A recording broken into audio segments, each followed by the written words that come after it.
few know is that a soul is made of special threads, threads that can weave and bind together in countless ways. These threads hold a special secret.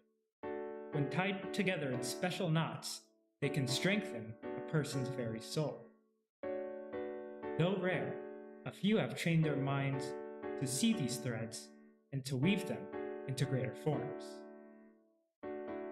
In this story, you are one of these people, a doctor with an unusual talent for tying the knots of the soul.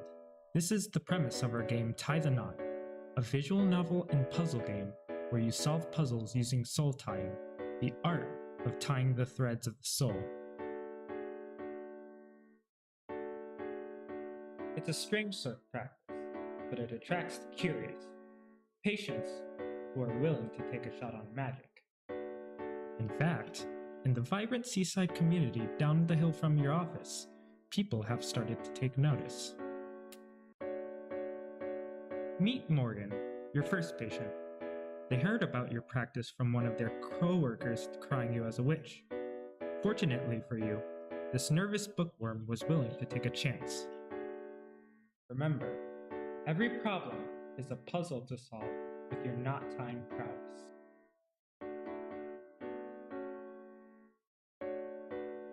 We're a small but passionate team of developers working diligently to show you our vision.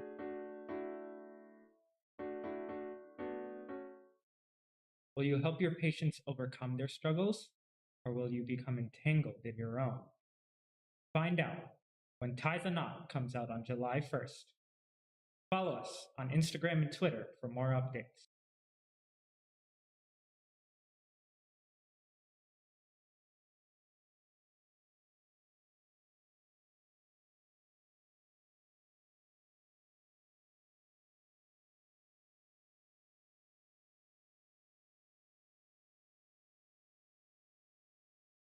At CBIO Studios, we are proud to announce our upcoming project, Every Last Firefly.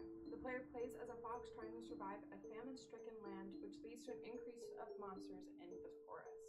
The serpent calls the shots within the forest and anyone who opposes him, and you are seeking his protection for your younger brother and sister. The serpent offers you and your siblings protection, but it comes with a cost that continually becomes greater. Or you can choose to oppose the serpent at the constant risk of your own safety. Being an agile animal like a fox, mobility and speed are key, which is why our main mechanic is focused on a dash. Different variations of the dash allows the player so many ways of traversing the world and taking on enemies, and those variations depend on your choices. So will you appease the serpent and gain protection through service, or will you oppose and fight for safety via strength? The choice is yours. Our fan base is a big priority to us, and we're eager to include your ideas and feedback in the game development process. Currently, we're still working on the characterization of our cast, so please help us out and drop a name for this character right here in the comments. And please make sure to follow our socials. We are currently on Instagram under sleepy.io.studios, and we'll be posting updates on the game.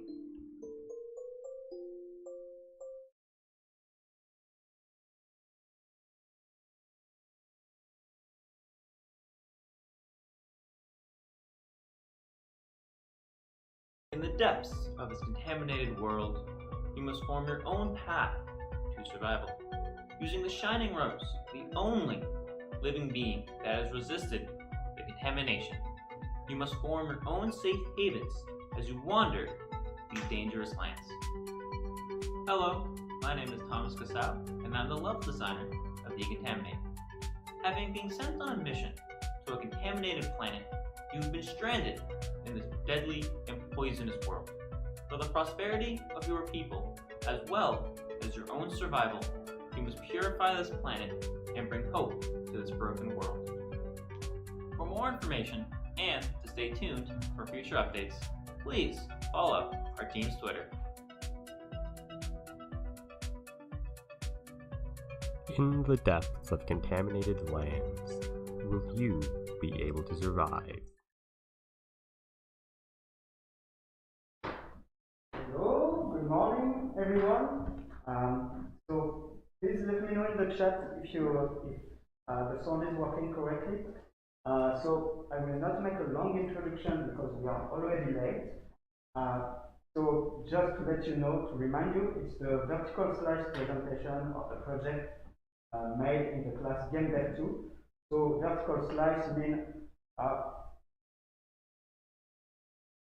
we are, let's say, at half of the creative of the development of our project.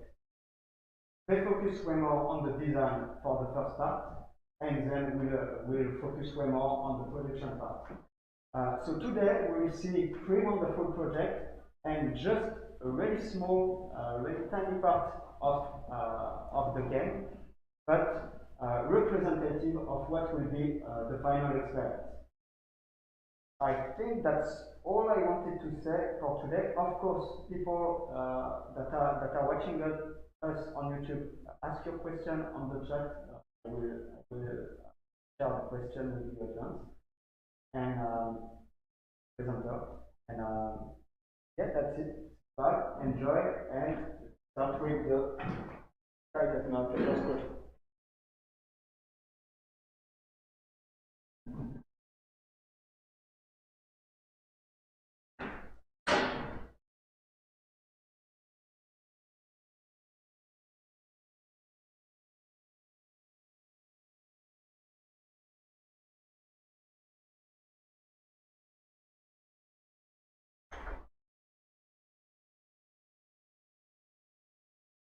Soul can be represented as many unique threads. Threads that can be weaved and bound together. I have learned to master the art of weaving these threads. Would somebody in the audience come up to allow me to demonstrate? You there in the pink shirt.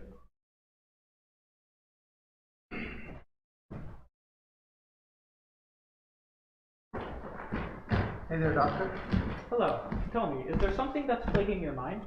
Right, so recently I got into this argument with my friend and it kind of got intense and yeah, it got messy. Would you be able to help me out with it? Yeah, let me help. You see, I can weave the threads of the soul into many forms. With this knot that I tie, using the thread of your soul, your soul is strengthened and you will gain the resolve to overcome your issue. Thank you. That is the premise of our game, Tie the Knot, a visual novel puzzle game about soul tying. In Tie the Knot, over the course, you play as a doctor who has an unnatural method of prescription. Over the course of 5 days, you'll meet patients and you'll get to know them better. They'll open up to you about the issues that they're facing. But how do you help them solve these issues? Well, you use soul tying. In the puzzle portion of our game, you'll tie knots using the threads of the souls of your patients. You'll face many puzzles, and you'll overcome those puzzles with the many knots that you face. Now here's Madeline and Yushan to talk about the atmosphere of our game.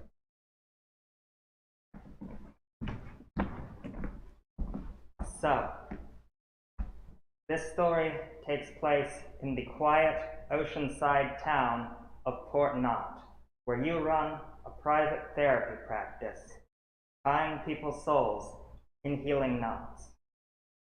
The other face you saw earlier and in our announcement video was Morgan, or is Morgan, a meek, quiet bookworm, your first patient, who enjoys taking long hikes in the mountains and almost burned down their place of work last week, actually.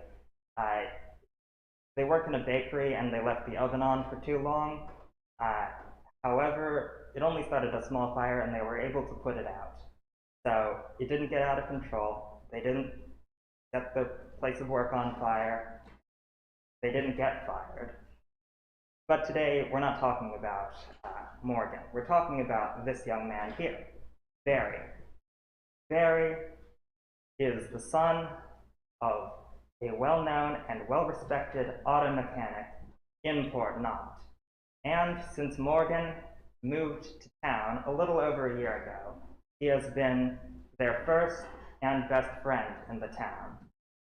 Having lived in Port Knot nearly his entire life, or his entire life actually, he has a deep connection to the town.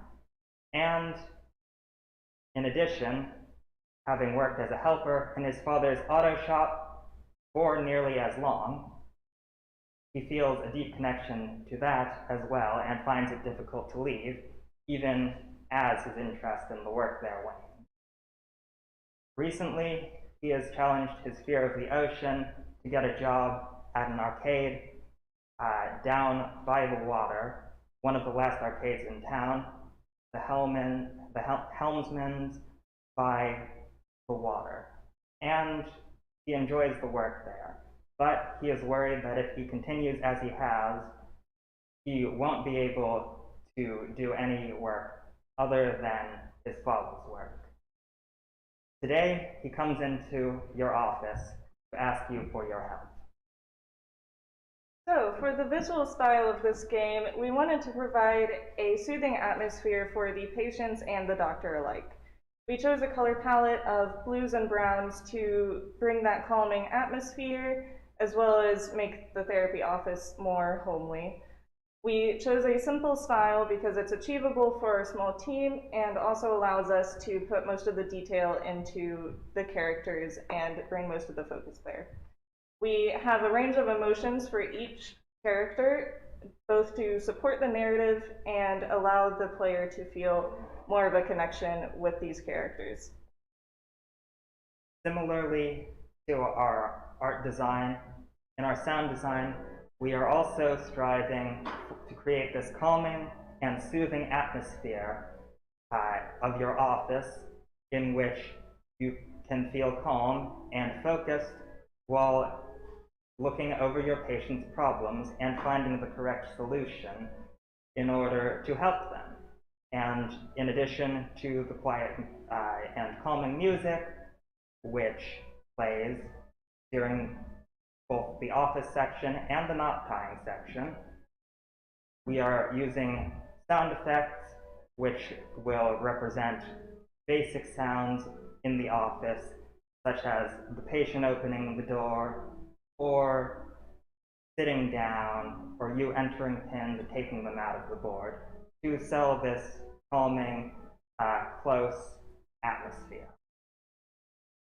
So now we're going to show off the narrative portion of our game and talk to Barry.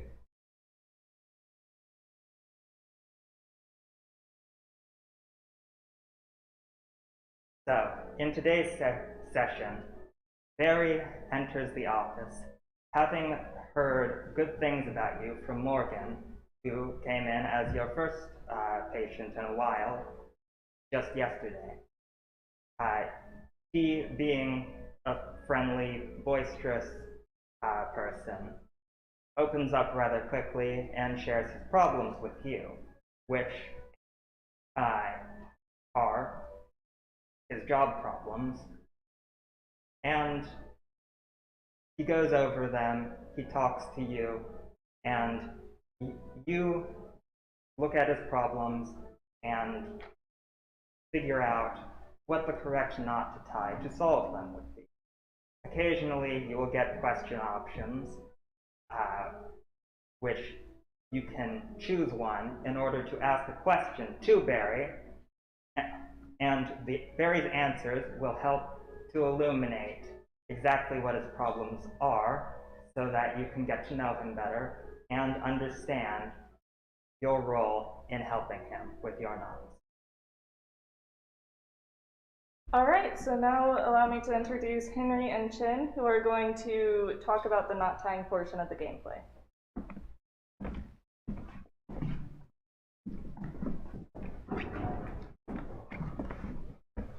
Okay, since we are talking about everyone have a soul or thread in their own body, so we will offer the player during the visual novel part a magical book which tells them how to tie the knot in reality and shows them what they represent of each kind of knot. Just like the knot I show an example called figure 8 knot, which it represents stop and end. And in this story, I put it like in one more welling to admit the defeat.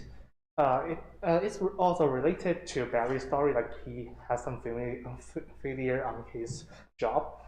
So the player will, through the dialogue, communicate with Barry and find out what kind of nut they need to use in the magical book to cure Barry. So, and also there's the puzzle part. We put our puzzle into a dot and rope. Player will at first see just the pin, and player need to add the pin and drag the rope to the pin and to the shape which represent what kind of the figure-8 knot. And this book will also in the gameplay part, and player can see the information about the shape every time. It's time to tighten up.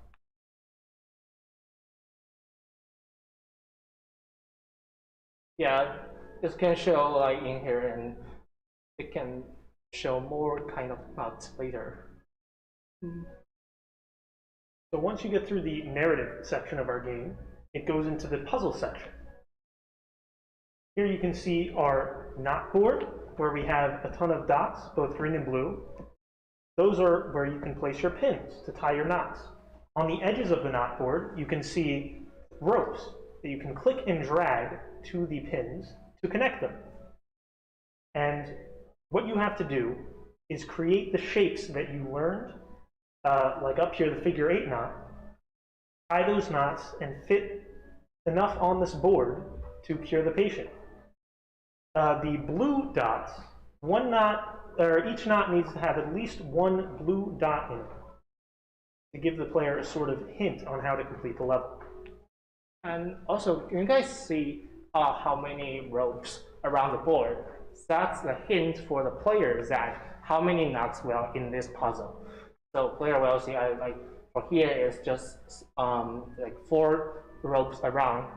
So the player has 4 ropes here. And another special thing in our puzzle is that like cannot touch with each other during this game. And also, can you guys see the red part? It's called the dead zone, which the player cannot put any pin, and also like cannot link the rope through the dead zone. That's one of the challengeable mechanic we make for this puzzle. And also, we create a character board that can show the character's emotion during playing game, and also we can review the dialogue they learned before, like talking with Barry, so they can figure out what kind of knots they need to use in this game.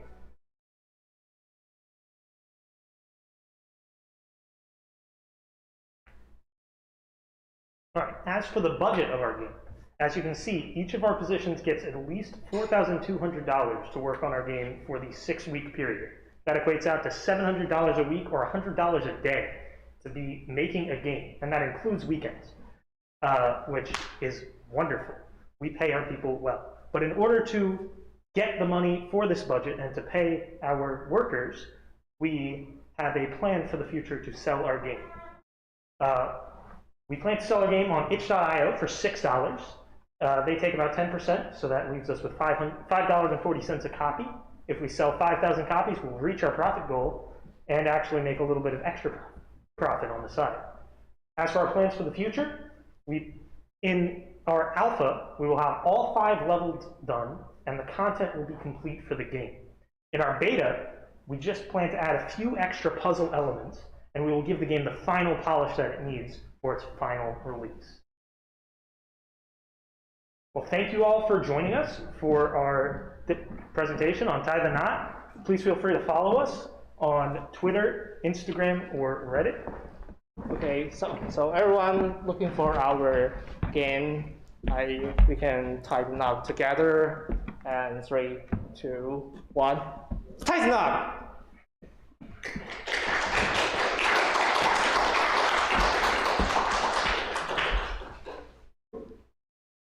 Okay, thank you for this presentation. I will first make a comment before the question about the budget part. The thing is that you do not pay the people for that. So in the presentation, you cannot say that you paid. You can say there are two aspects that you need to take into account. First, you are not paying anybody for now, so it's more planned, which is good to include, but you cannot say that we pay and we have to reimburse. Second, as I told you, I need to check again, but I think, yeah, the programmer, I told you at the beginning, the programmer is not paid as a writer, or I don't know where you put the designer there, but maybe as artist. Programmers are always paid 20 to even 50% more. So that means that that's not a good strategy to I mean, if you're close enough, you can do that.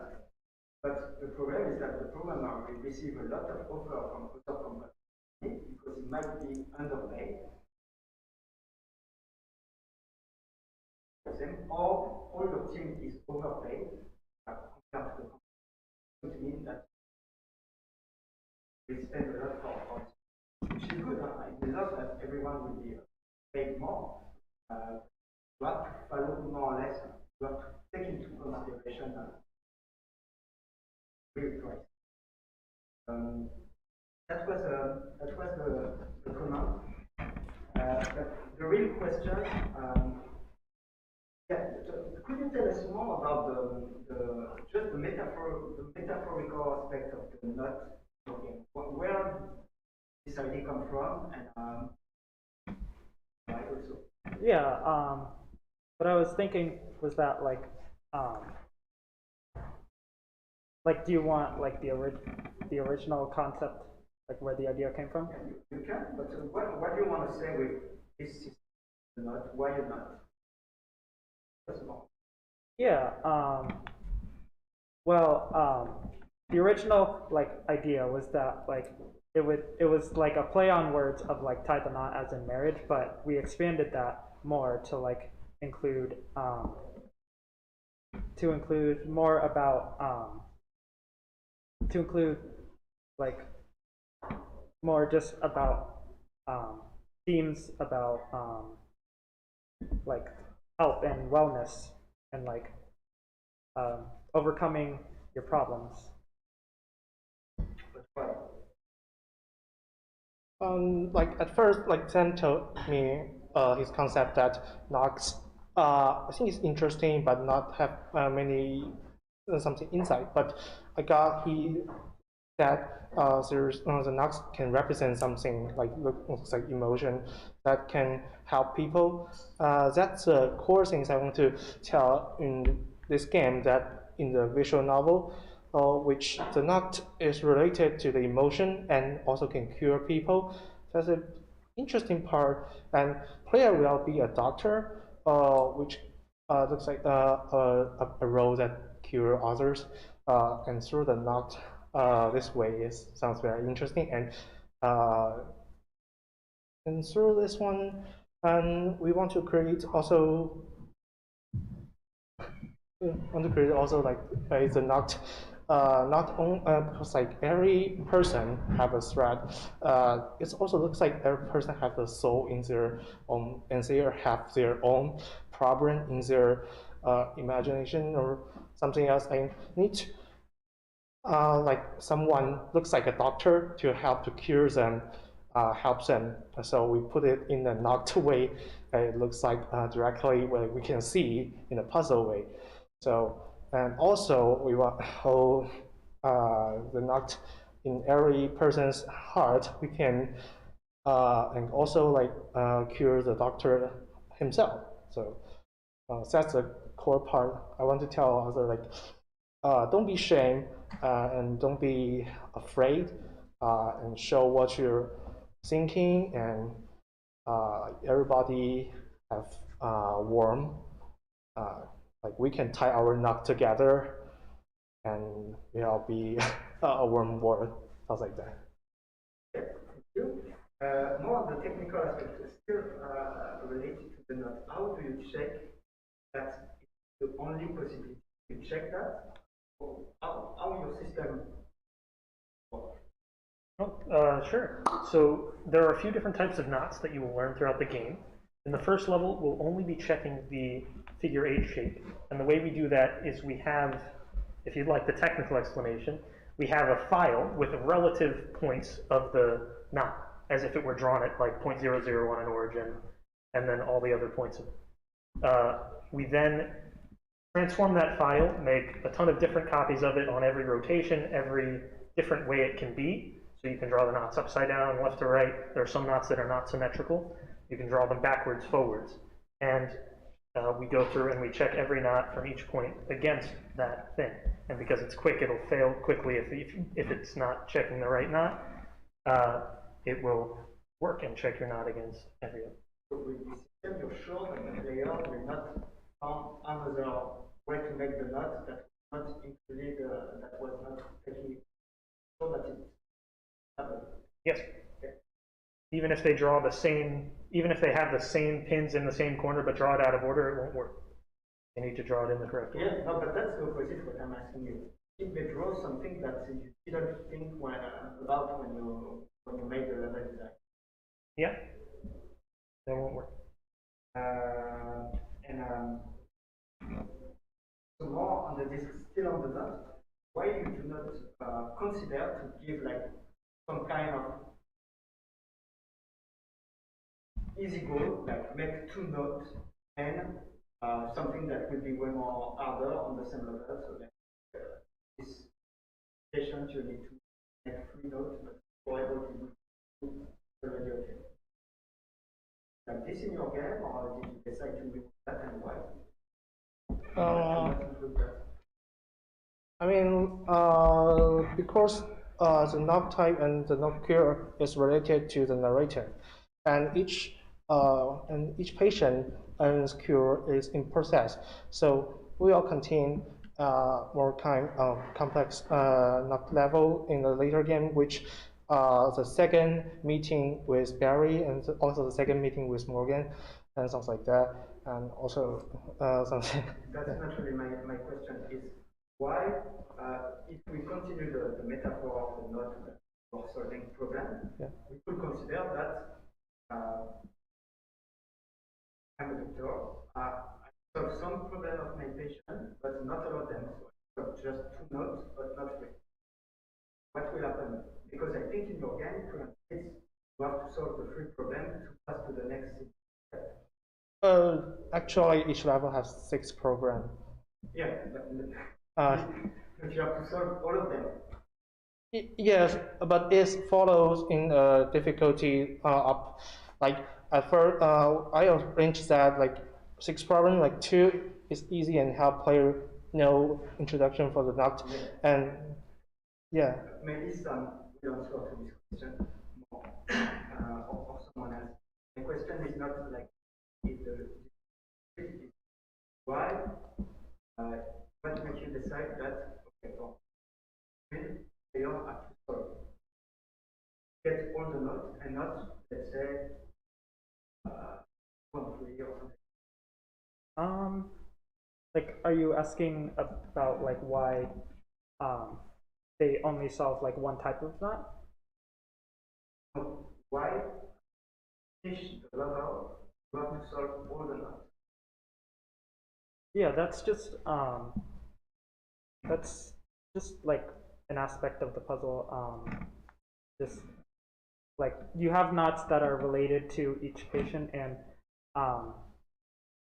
you tie those knots based on like the patient you're currently talking to. So that also was part of balancing the difficulty of the puzzle. We wanted to make sure that there was a reasonable challenge to it.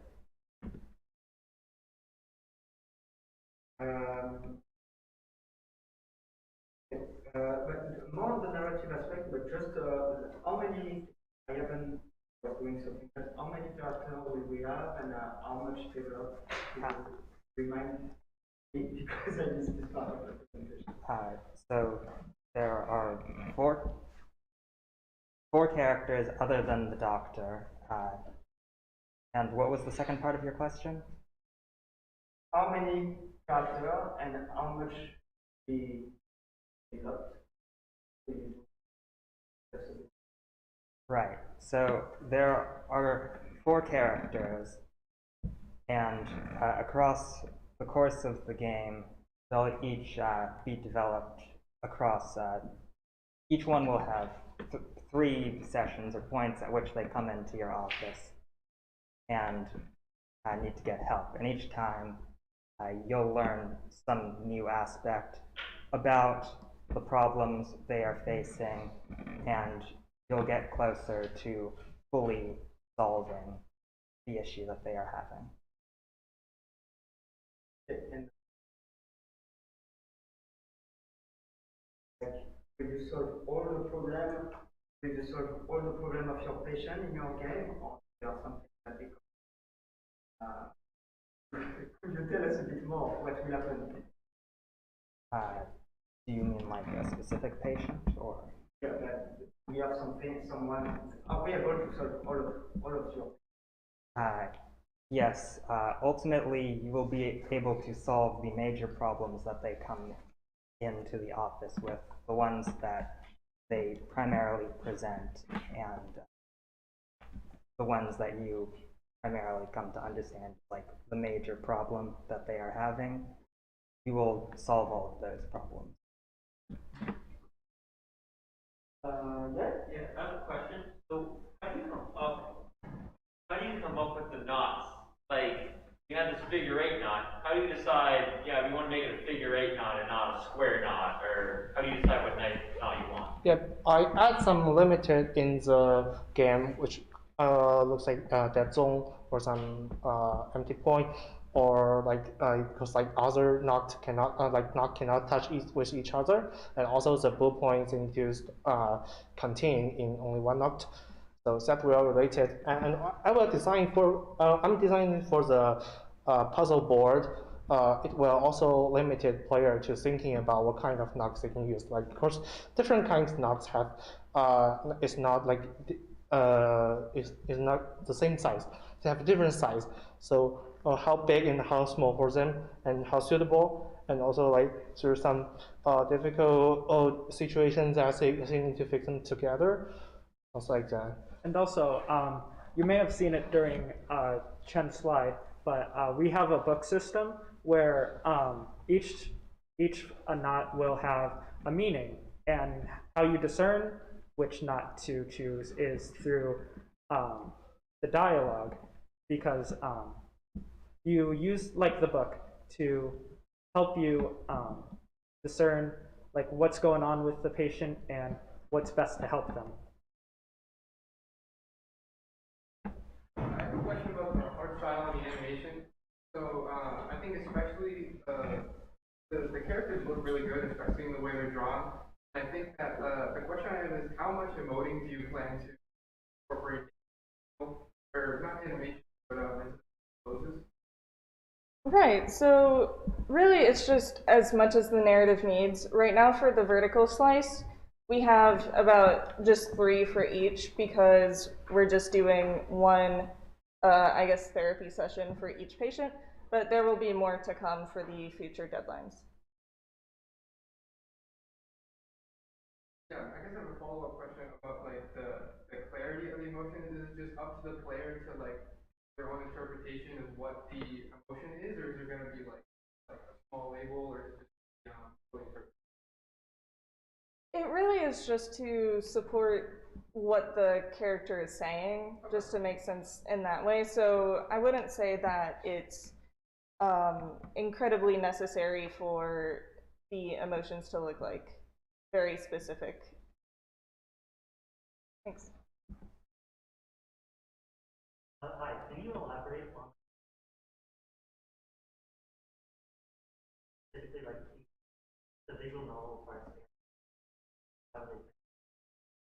Yeah, so basically what you'll do is you'll talk to patients. They'll come in your office and they'll talk to you like what's going on, and you'll try to like discern out through the meaning of the knots, like if there's a certain knot that can help the patient, and then once you've figured out what knot is good for the patient, then you use that knot in the puzzle system. So once you figure out the puzzle,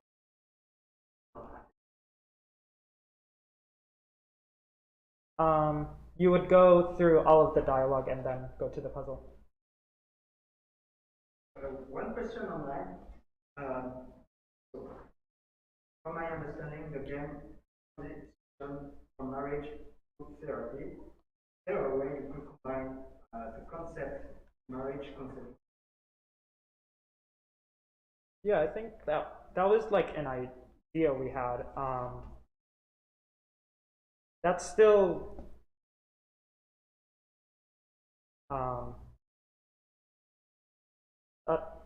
Yushan, do you want to? So marriage counseling. So patients 3 and 4 are actually married. So in that case, you would be helping them with their marriage, and that would connect back to the marriage counseling aspect of the initial idea.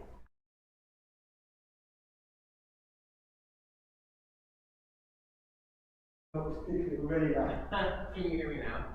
a bit more. Can you hear me? Yeah. Yeah. Okay. So I had 2 questions. The first question was, as far as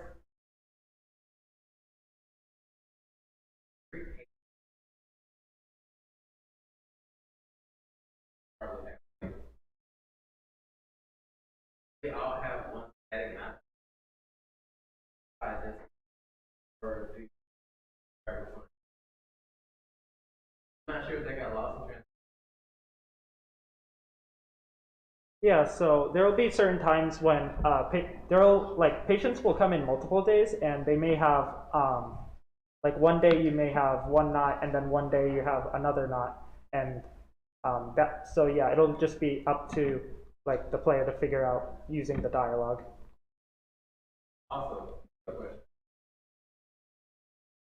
Was there any why you chose in America?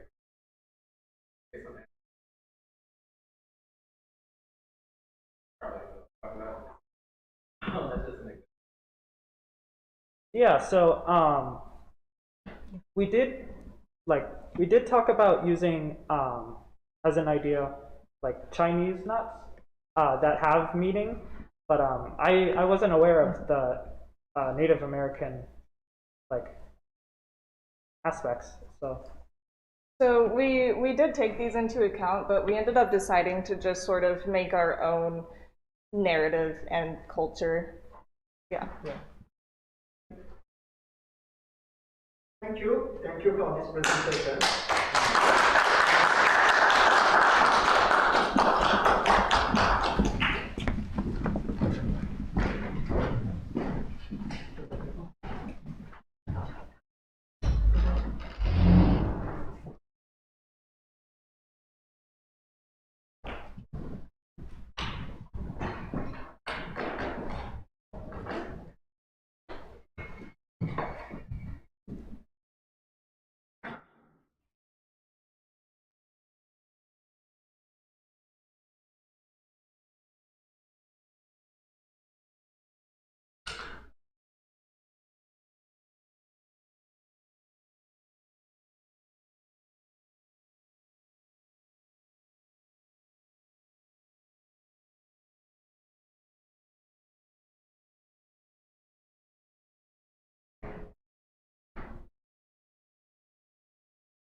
In a forest corrupted by famine, fear, and despair, how will you rise above it and ultimately survive? Our 2D action platformer forces you to make a decision between opposition or appeasement. However, regardless of your decision, you will have to face the separate consequences. But is there really ever a right answer? Our game will ask you this. Find out in every last Firefly. Moving on to our narrative, you play as a fox trying to protect and provide for your 2 younger siblings after the mysterious disappearance of your parents. You leave the safety of your home and venture out into the forest, hoping to find answers, but also food, for your siblings are not yet old enough to provide for themselves. Taking on this great weight as you journey through the forest, you come across 2 conflicting characters, the serpent and the beaver. Both of them will make promises, both of them will ask for your assistance, but neither of them will tell the whole truth. It's up to you to choose who you ultimately follow, and along your journey as you're following either the beaver or the serpent's demands, or in some cases maybe even both at the same time, you will discover caverns, mutated monsters, and startling discoveries. I'm going to pass it off to Michael now, and he's going to talk about how choices play a really big role in our game. We are constantly being shaped by our choices. We're making choices everywhere, anywhere, and change our entire life path accordingly. Choices are one of our greatest tools as humanity, and they are your strongest tools as a player in our game. In every last Firefly, we test those choices and change the entire game experience by them. The character, the obstacles, the narrative itself, all bound to change. And make no mistake, we are working actively to make these choices as hard and as complex as we can. So don't say we don't have the players experience in our first priority. So what will it be? Family or duty, well-being or protection, appease or oppose? The choices are yours to make. Now I'm going to give it to Jeremy to elaborate on that even more. With choices comes different styles. Depending on which route you're on, whether it be appease or oppose, you'll be set with one of 2 abilities. Fade away for appease, and the aftershock for oppose.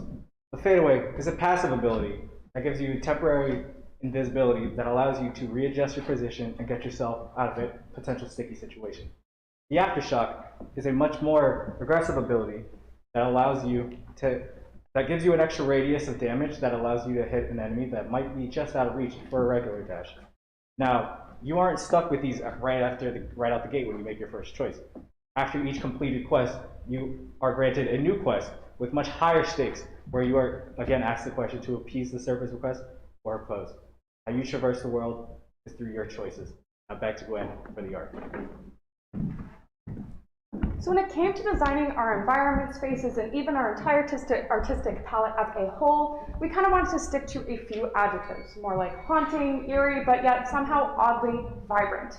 So when it came to designing the environments, we stuck with gradient purples, greens, grays, kind of to, again, stick to this more vibrant and elaborate feel, but also keep it a little bit more on the scary, whimsical side. So how we designed our backgrounds compositionally followed a pretty straight forward composition. We started with more of a darker setting in the foreground, moving lighter and using in the background, using gradients to kind of portray a certain depth. We also kind of wanted to metaphorically allude to how you as a player in the darker foreground of the space are in the darker state of this forest. Also by adding more depth to our environment, it kind of helps us expand the game space and get the player more involved in the in-game world and kind of have it expand outside the bounds of the actual screen. We did kind of tweak a few things in certain environments, like for example our cave system, where we had a much lighter foreground and then a darker background moving back, again still retaining that same level of depth. We still just wanted to play around with this a little bit more to make sure our characters really pop out and are more, and because having that high contrast and making our characters and enemies more visible is absolutely a priority. But I want Jose to come out here and kind of elaborate more so on how this sound design really helps us have these adjectives really stick to our game and make more sense. To evoke this gloomy and eerie atmosphere, we have an equally imposing soundtrack.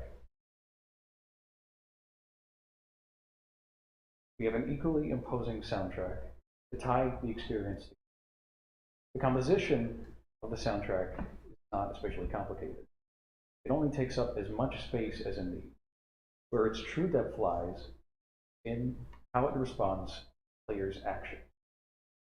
As you make your way through the game and decide where your allegiances lie, the soundtrack will switch out instruments and transform the tone of the experience in response to your choices.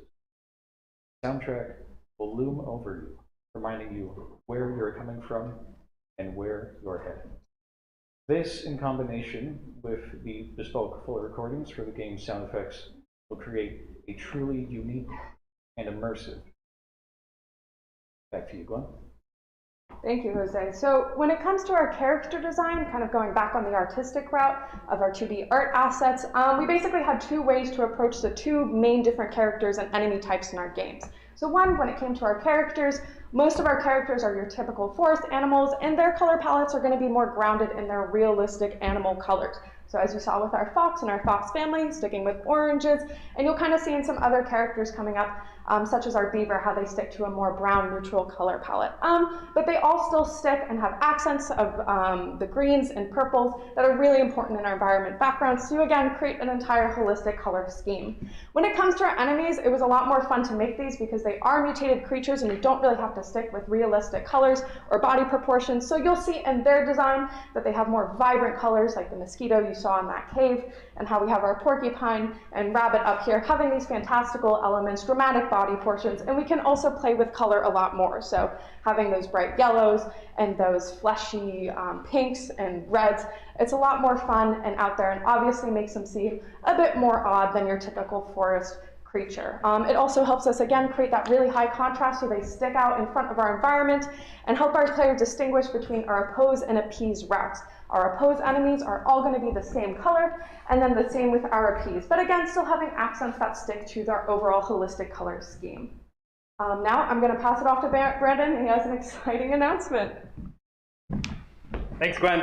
So, for those of you who have been following us on Instagram or saw our announcement on YouTube, you know that we needed your help in naming one of our characters right here, the beaver. And today, I'm excited to announce that we have that name ready for you. Thank you, Dylan. So, without further ado, I'd like to announce that the name of our newest character, the beaver right here, is Declan. And now I'd like to bring our level designer, Michael, out onto the stage to help us share some of our gameplay that we've prepared.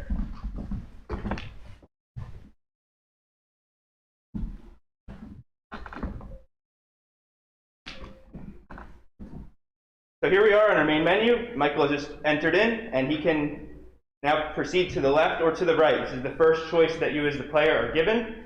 And going to the left, he now will reach the serpent. Here he can speak with the serpent, and this is the appease. This is our appease route. He's talking with the serpent is asking him to go into the depths of the caves and collect berries. This is in an attempt to appease the serpent. You're following what he is asking. If Michael continues to the left, he will then reach the caves. In doing so, he now has to traverse through these caves and find his way to the exit. Here we can see our first look at some of the enemies. We have the porcupines right here. That when we get close to them, you'll see right here, once Michael drops down, that they will each shoot out projectiles in 3 different directions. One up, one to the left, and one to the right. And that right there, what you saw, was Michael dashing. That's one of our abilities that we had, where if you dash, it deals damage to the enemies, and that's why it turned pink and was ultimately destroyed. But this dash is not only just used for damage. It can also be used as, in addition to our jump. Some of these jumps that we've created are not just able to be achieved by just jumping. We also need to add in that dash. So when you combine the two, you can reach areas that you might not have been able to reach before. So just like that, you saw that jump right there. Michael wouldn't have been able to make that if he hadn't dashed with it. Similarly, right there.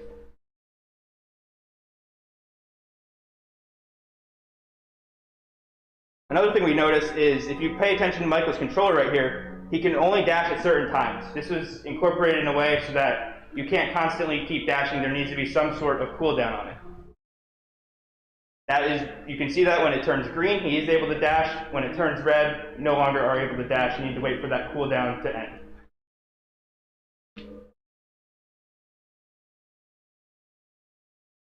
And So you here- can see that eventually I died and was respawned back to the serpent's room. Right, and as we said, this game is all about choice. So if Michael goes to a different side, let's say we hadn't chosen the serpent at first.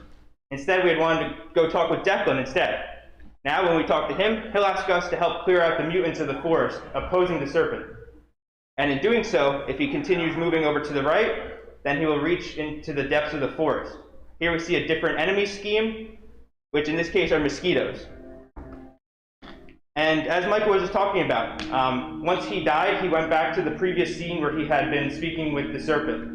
And you might be wondering, how do I know where my health is? Well, that's where you notice the glowing orbs around the fox. That in this game represents your health. There are fireflies. So when Michael took damage before, you would notice that the fireflies would decrease in number. So you would start out with 5, but then as he got hit, they would decrease. So somebody right there, we already see Michael's taking some damage. He's down to 3 fireflies only now. So he needs to be careful as he keeps making his way through the level. And then there we see more combinations of jumping and dashing to be able to overcome those jumps that might not be able to be made just on their own.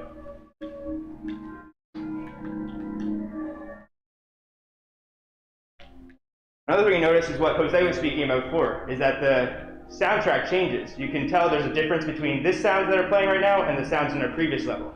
And this difference helps you notice that one level is about appeasement, one level is about opposement. It changes.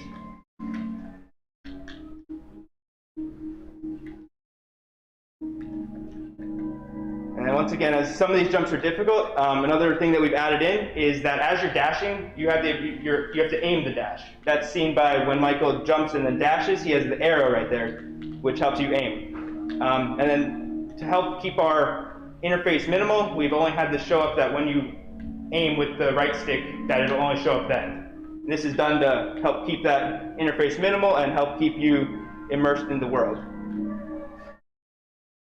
Right there, Michael took some more damage. He died, but that's okay. And yep, that's the taste we are gonna give you for this presentation. Now I'm gonna bring it to Dylan to wrap it up.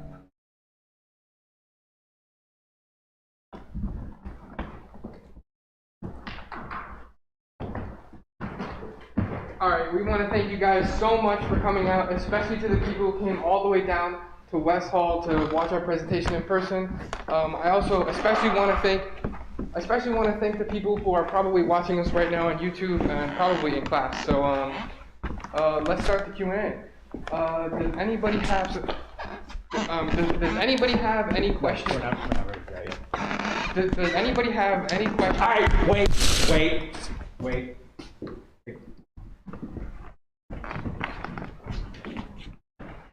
Were you paying attention? Were you paying attention during the presentation? I want to know. We hit something in our presentation, and I want to know if anybody here in the audience noticed. Did you see anything?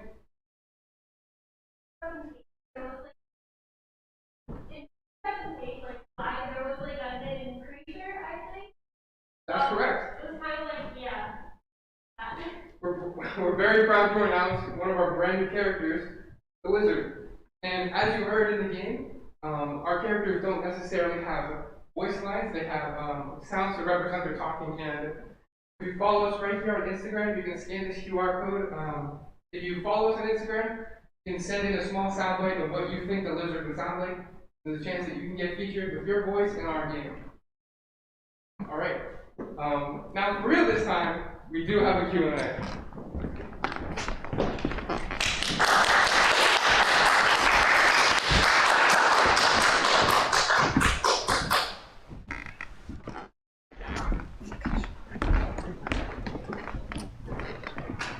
Just 1 second, because I have to play with the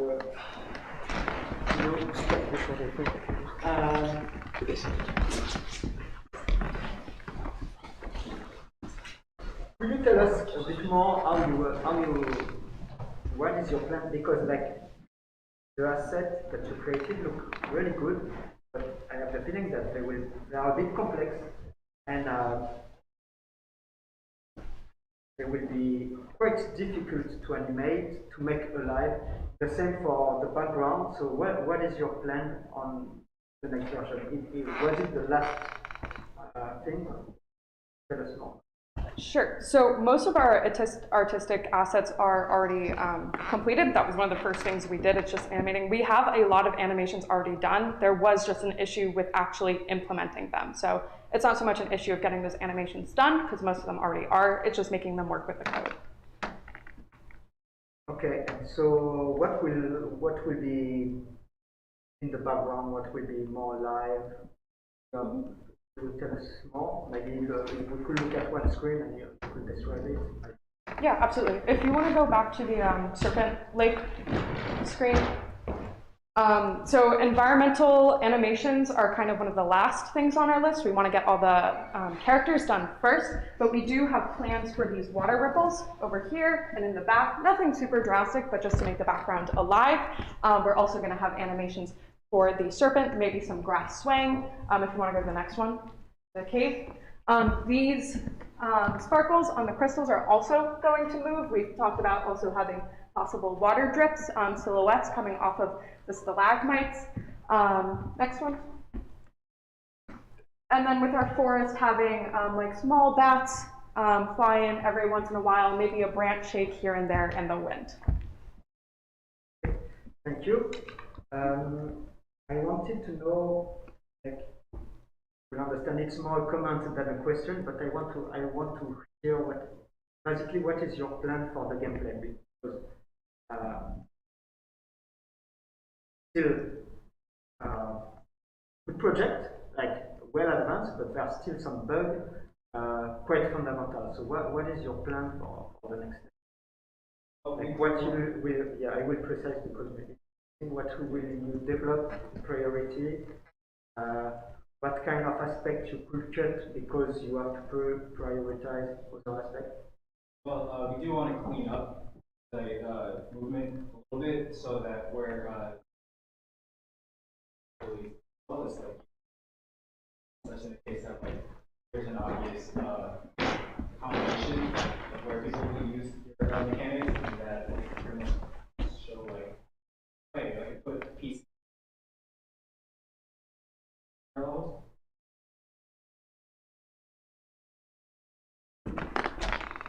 Yeah, what about all the collision and all the things that we see? How much it's final according to? Yeah, I think the next step we have to take is to really refine what we have and focus in on what we already have and make that better. Instead of trying to look forward necessarily first, I think if we can really hone in on the fundamentals and fix those first, then we can easily move along forward, and it'll be easier in the future to be able to add more to that. Yeah.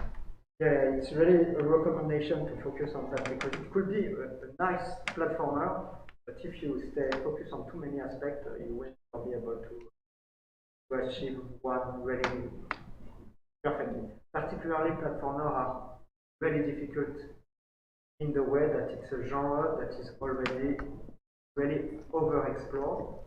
So we have some kind of really high expectation because you compete with an amount of video games. So of course we will not be able to reach this level, but we have already a strong culture of platformers. We always do the comparison. Okay. I want to know that because I see that you're really active on social network and all of this. I want to give you more opportunity to talk about, I don't know, your relation with your community, why it's considered important or maybe not, yeah, if you have more, maybe not more plan, because I will not ask you to spoil what you want to spoil, but yeah, what is your relation with? Sure. So for most of us, it's mostly friends, family, all that stuff. We do have a few indie other game developers and studios following us, which is pretty cool, pretty fun.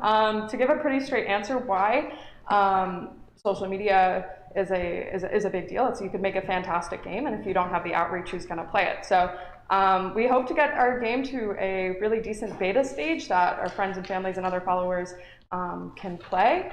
And yeah, I guess that's the most important aspect. Okay, we have one. You have some fun on our chat. We have one question. What is your your target demographic? What is the targeted audience for this game? And also, how will you attract people outside of this game? Based between, even though it is kind of a heavier narrative, we kind of designed the art style to be more directed towards ages 13 to 16, kind of that adolescent age. I guess the best way we could expand beyond that outreach is developing our narrative further, and again, just honing in the platformer abilities that we already have and perfecting them to the best of our ability. And just add on to that, if we are also sharing with friends and family, then we're also expanding out into those reaches. Our friends are going to tell their friends, and it's going to kind of snowball from there. Okay, thank you. Yeah. Speak loud. I see during the gameplay that you have the back of the controller light up to indicate your dash recharge time. I think it's really cool and a great use of that on the controller. Will you have any other sort of indication to the player? Because I don't think the player can see the back of the controller when they're playing. Two things about that. So you're right about that. That right now, that is the only way of seeing that. I would like to say when you are playing it, there is a slight light bar on the front that you can see, and when you are right like in front of your screen, it is very visible when it turns from red to a bright green. So it really depends on when you're in like that driver's seat, so to speak. Just before that, someone on the chat, I think, asked for spoiler. What is the team favorite part of the story, and what can the player look forward to in the story? Don't tell all your secrets. Okay. I can tell you. They want to know more. Well, you can look forward to the whole story. It's all gonna be great. I think currently the favorite part that I'm working on right now is actually I'm not sure I want to give away too much, but there's gonna be a big surprise in there for you guys, and I'm really excited to see if anybody gets it. Very secret. I'll say our new character is he's great. He has a very good role. Look out for him. He's very funny. I like him. Hi, yeah, I was just wondering about when the player character gets hit by an enemy. I was just wondering if there's gonna be audio or visual feedback. Will the player character do a yelp or change color if gets hit by an enemy? There would definitely be a feedback for when the player is hit. So far, what we have is the fireflies being starting to disappear the more we are hit, but there would also be definitely a feedback on the fox itself. So you won't miss when you're being hit. Thank you.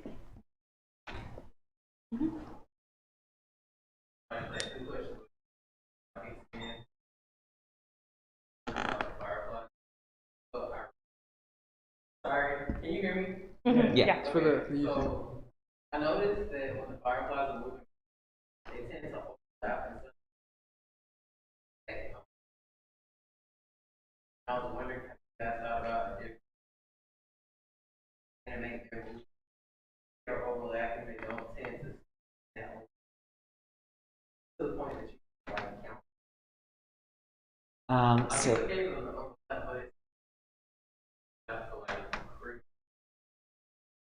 So of course, this is one of the things that we are actively always checking and trying to perfect more.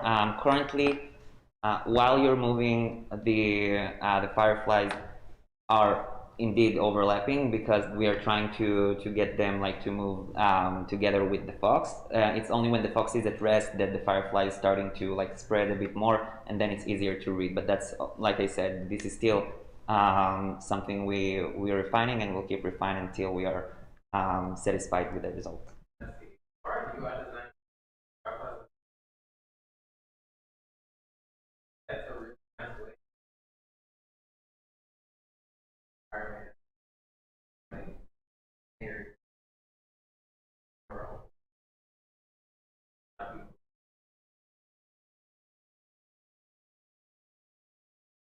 Thank you. Thank you. Thank you. Yeah. I really love the new character design. Maybe I missed it. Was there a story behind how these begin the way that they are? Yeah, there's, again, lots of secrets. That'll come much later. You'll find out, but it's a big part of the mystery. Yeah, good question. Thank you. Yeah, I think for this presentation. Thank you.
Well, it looks like we are stranded on a dead planet. This is not where I thought my program would activate. At least I have you. No, that can't be considered a positive. Nothing I can do about that. Let's start this over from the beginning. Planet filled with contamination, and it is your mission. Cleanse it. Will you survive this decontaminate? Decontaminate is set in the year 2145. Due to the immense overpopulation that has caused massive food and housing shortages, the world government has decided to create Project New Frontier. In hopes of finding new lands for people to live on, they decided to search to the stars. You play as astronaut Chuck Stroh. As one of the many members of this project, you are tasked with a reconnaissance mission to an unknown planet, codenamed C-43. However, after landing, the dense contamination in the atmosphere interrupted all forms of communication, leaving you stranded. With no way home, you must desperately struggle to survive. From the air you breathe to the monsters that wander these lands, your life will be constantly threatened. The only hope you have is one little flower known as the Shining Rose, which has evolved to fight against the contamination. So, with the help of this little flower, the companions you save along the way, your sarcastic AI companion, the AI support system Simon, must decontaminate the world and breathe new life into this broken planet.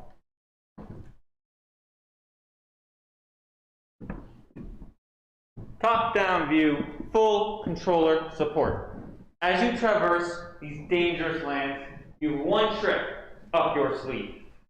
The Shining Rose, your only hope for survival.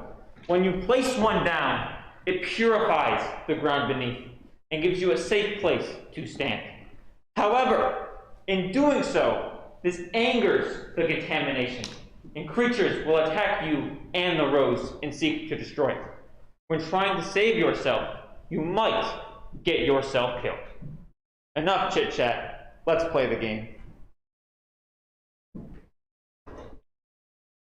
This is our start screen. As you can tell, the player lands down. They have one rose, keep them purified, and their drop pod. You can talk to this drop pod. AI Simon, a little sarcastic, a little funny. He'll give you important information, and he'll be there throughout your journey. And you'll keep coming back to him, and he'll update you on what's going on. As you can tell, he's on purified land, so he is safe from the contamination. When he walks into the contaminated area, which is all around, in the top left you can see the UI. This is the contamination meter. As it fills up, you actually harness the power of the contamination. This increases your movement speed, attack speed, damage. However, if it goes too full and it fills up, it all comes crashing down. Half movement speed, half damage, and sometimes your controller even reverts on itself, and you don't know how to control it anymore. In order to get these flowers, you start with 3, but you will attack a corrupted flower. These are scattered throughout the map. In doing so, it summons a lot of enemies, and you have to kill these enemies in order.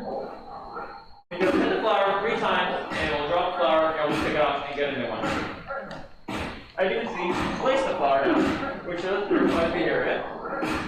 It's a little difficult of a game, and he's not a very experienced player. It happens. Go like it. We'll start over from the beginning. But as you can tell, he was getting attacked, he actually panicked and placed the flower down, which actually caused more enemies to attack him. So that was not the right use of a flower. You can't panic in this game, even though the stress levels are high. Now what we would like to show you is if he goes upwards, this is a temporary in-game thing, but we'd like to show you a boss fight that we've actually created for you guys. And I will let Patrick play Peach.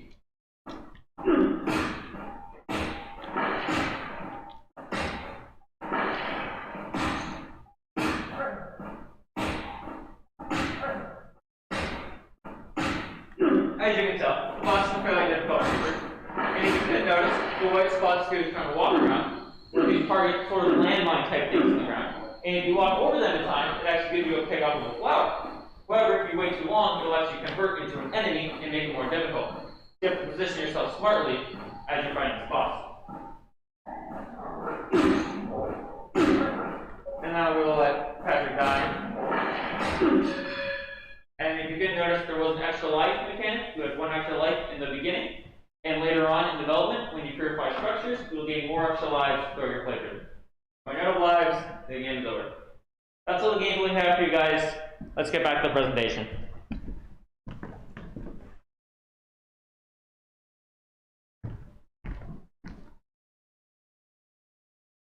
At the art aspect of our game, we are facing many challenges. The first challenge we got is we want to let the player and interactive objects stand out from the environment. Based on this idea, we designed this biohazard suit for our player first. Then, according to this color, we designed the contaminated land. With this 2 basic color design, we decided the monster's color, for example, the slime. This slime, we give it a little bit more red to it, so player can actually spot them inside the contaminated lab.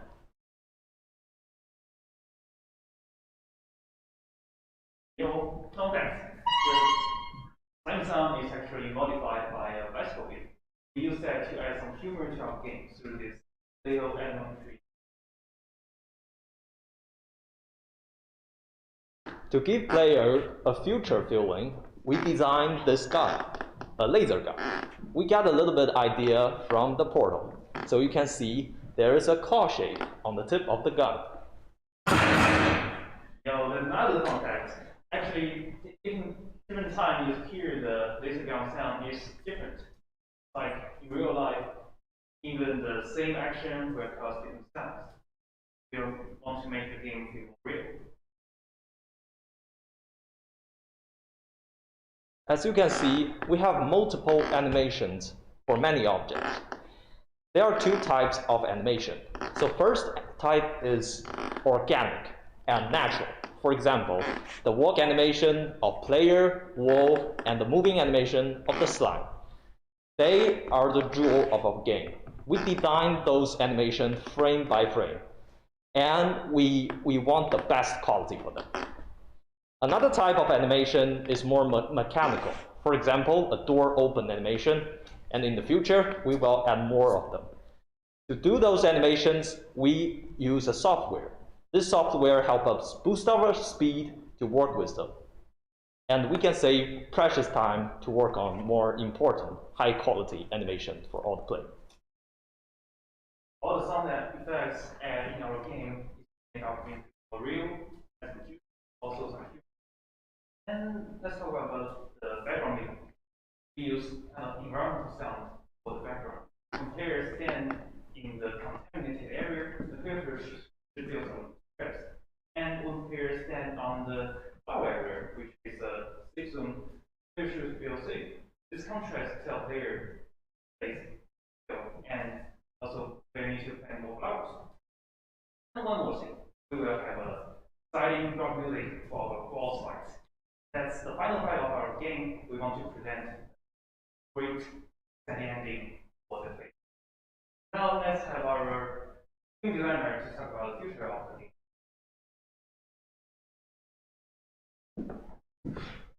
We're going to be dispersing different enemies around the map. As you explore the map, you're going to be encountering them. As you explore more difficult parts of the world, the stronger enemies will spawn more frequently.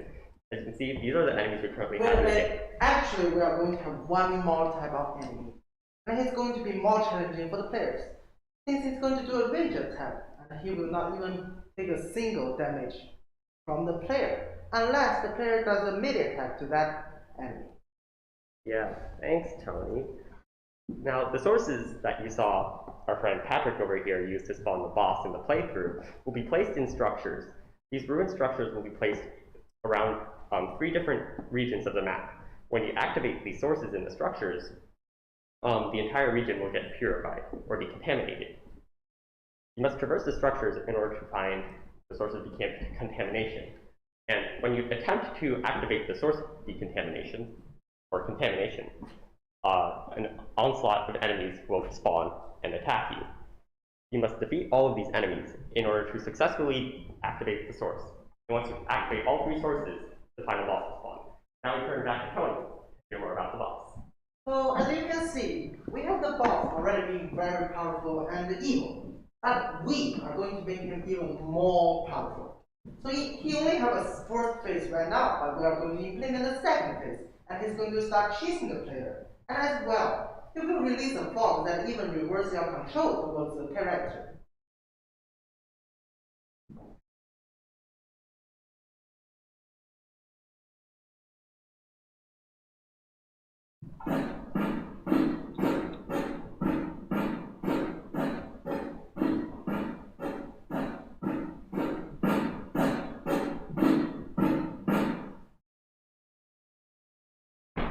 Did you see that? A talking slime in a top hat? And did you see that little jiggle he did? Adorable. Now, we have one small problem.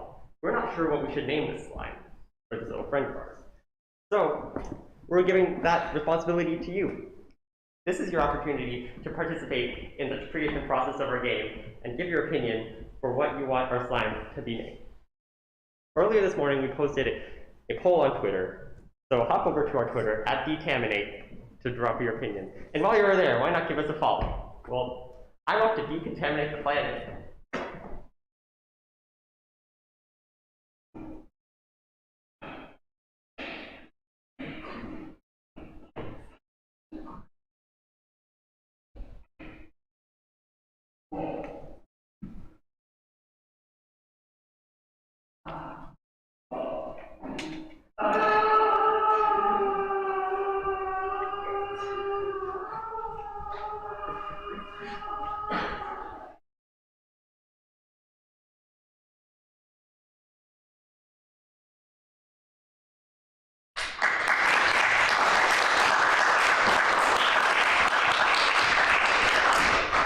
Where's Joseph? I didn't see him.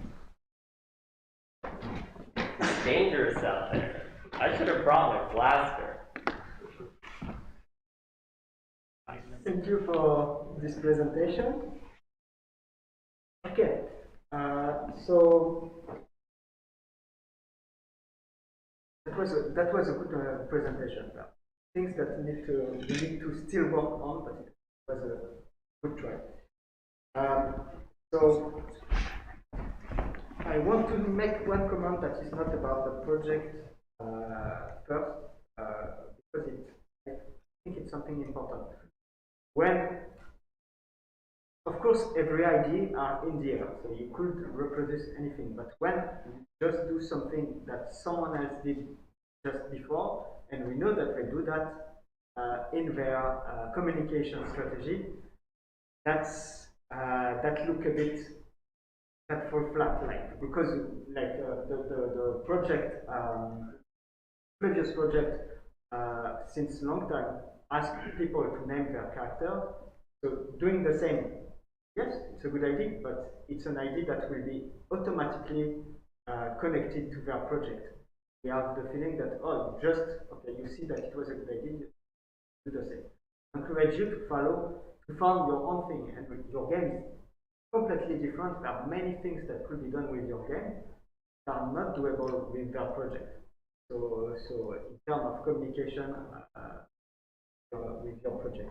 So I recommend you to think of things that will fit more with your project. So about the gameplay, so how the game will evolve. I want to know like what will make it more and more difficult, because like you said that like have enemy that will be more difficult. But how the game change when you play it? Tell us more about that.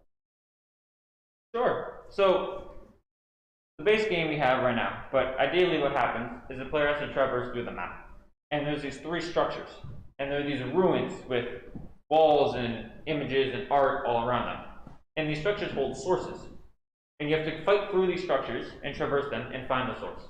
And when you find the source, you activate it, which causes an onslaught of enemies. So these structures themselves are going to be difficult, and the source is going to be even more difficult. And then once you kill the enemies, it purifies that source, and it purifies that whole region. So there's two difficult aspects. One is getting to the structure, and then completing the structure. And then there's three of these, so you have to do that 3 times, and each structure will be more and more difficult. But not only the structure gets harder, also the regions that you have to go through to get to the structure will have more dangerous enemies. And then after the 3 structures, you get the boss. That's the thing that I want to know. What do you mean by more dangerous enemies? Like, what will make them more dangerous? So I think for the monsters, we are going to make them have faster speed, and we're spawning more monsters, and we have, like we introduced previously, we're going to have like more types of enemies that have different speciality, so they will react differently and have different kind of AI behind. And as well, for our boss, the boss fight is going to be more dangerous because the boss is going to have like a second phase which he behaves totally different.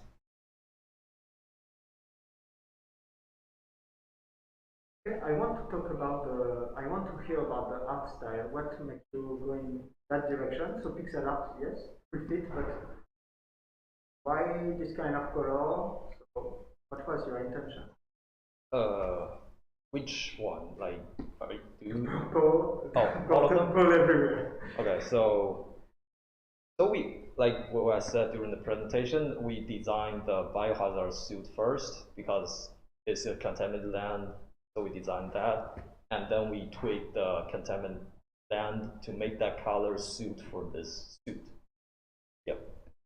And then the rest of the color are just tweak and make them beautiful, that kind of stuff.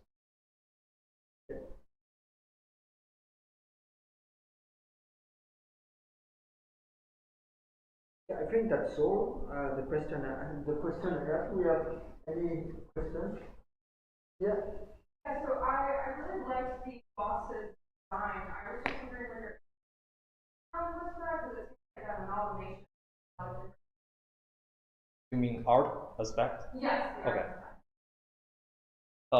Completely from imagination. Just I don't know. It just when it's like kind of like when you are drawing those symmetrical things, it really takes you to take reference. But the boss is kind of weird shape, so I just okay, I got it.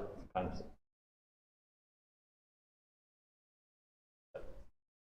Question about the direction. Plan to plan dialogue is Yeah, so there are two main narrative aspects. One, as you mentioned, it's the dialogue. First, you can communicate with the drop pod, which is an assignment. There's also additional text outside the text conversation. Then there will also be two other characters you meet throughout the game. One is the main slime, as we showed during the presentation. Another one is now. Save it for later. The second way is throughout the game you can collect samples from your surroundings. And these samples, after having them analyzed by AI Simon, they give you both more information in the world and useful for gameplay such as.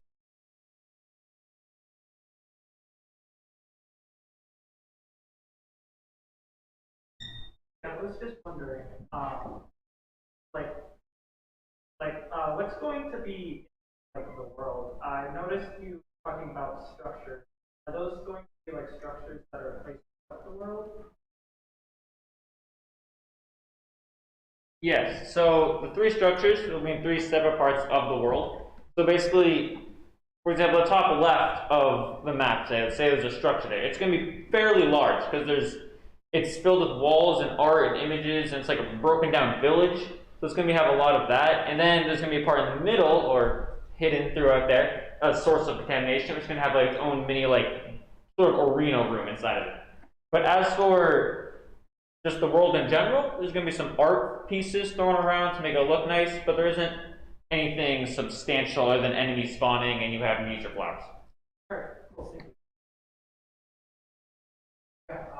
On the comments, I'm kind of curious about you guys play already. They're a little strong. They have some kind of. So to make our players stronger during the combat, we are thinking about the contamination bar, as you can see previously. So as you go into the land that's being contaminated, at the time you are being contaminated, you also gain power from the contamination. But everything will go reverse to you. So you are going to having severe penalty, such as losing health, reverse control after the bar have reached full, because you are being fully contaminated. Other than that, those would be buffs that can help you defeat monsters. So to control the balance between the getting more powerful and between not getting fully contaminated is the balance thing we want the player to do during the battle. As for permanent upgrades, we are considering adding some permanent upgrades after you cleanse a source, but that is still in the works.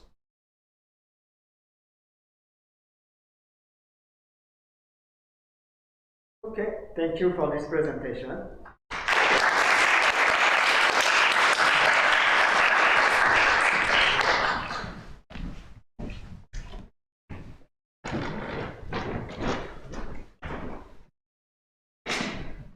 Okay, so that's all for today.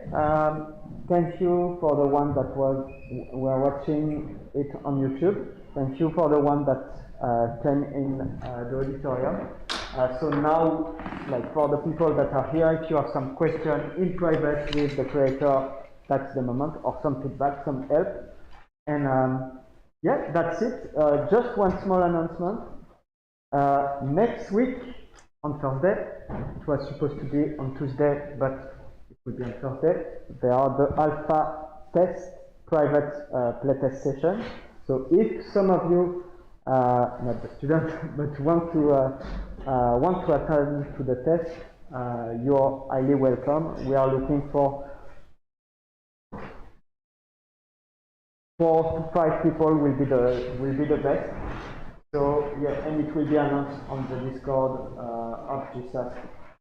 And so that's it. So next time we see on the stream, it will be for the interview at the end of the semester, and like this you will be able to see and play the game that has been presented today. Thank you. Have a good day.